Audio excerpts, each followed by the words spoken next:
Few things frustrate me more than religion, and yet I'm drawn into the fray. Any extended study of human religious institutions will eventually lead you to really discouraging realizations. Look long enough and you'll eventually find abuse and oppression and egomaniacal leaders and manipulation, corruption, and justification for all sorts of horrible behavior. At the very least, if you're well versed in the ways of the modern world, you'll look at religion and find yourself asking things like, why in God's name are they running their organization like that? Why are they focusing on that bizarre topic? And why can't they see how problematic they're being? Few things frustrate me more than religion, and yet I'm drawn into the fray. I find myself choosing to be involved in the religious world for one reason. Despite our human shortfalls, it is a divine thing to gather together in wonder and awe at all that we can't quite explain. For me, even despite the worst of religious institutions, it's a holy thing to gather together to discuss the important things of life in community. It is a sacred thing to try to name that which cannot be named. It is a sanctified act to erect buildings, write theologies, design rituals, sing hymns, and construct massive organizations as a way to try to replicate our understanding of God. Religions have tried every possible method of naming, mimicking, painting, symbolizing, and talking about the way that they understand this thing that they experience as God. I think our concrete brain's penchant for trying to make God a thing is part of the problem.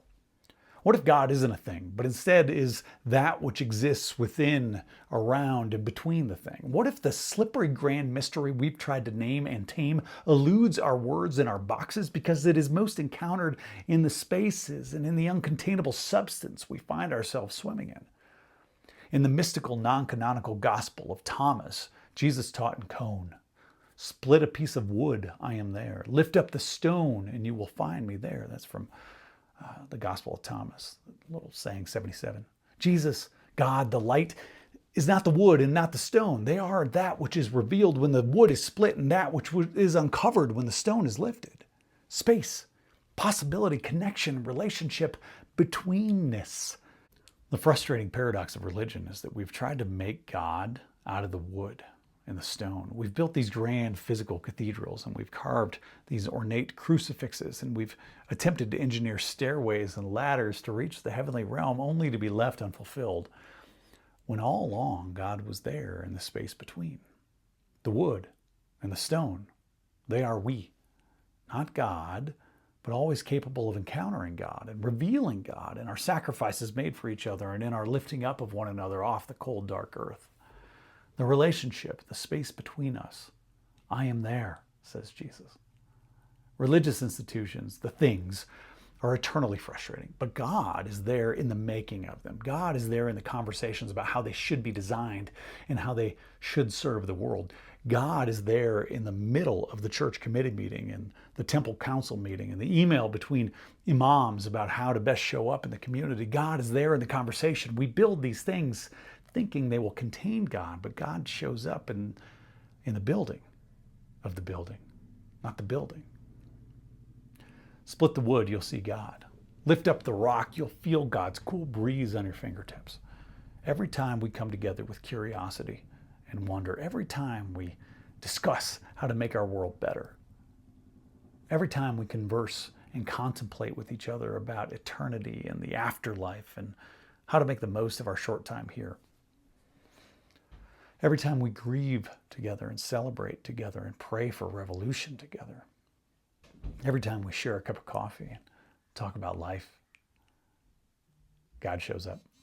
There in the space between us, God is always there, no matter what words or symbols you use, no matter if your place of worship is built of wood or stone or just time together, God shows up. Here's a short blessing. May you split the wood and not fear what's revealed. May you lift the stone and feel the holy breeze. May your frustration with religion never outgrow your awe. May the space between you and another become a cathedral. May your conversations be sacred ground, and may you always know God shows up. Amen. This thing between This thing right here, this thing that you're between, it's about you. Take this message out into your life this week and fill the space between you and every person you encounter with your sacred light. My favorite church is the space between people. Now go with God's love and create the church between.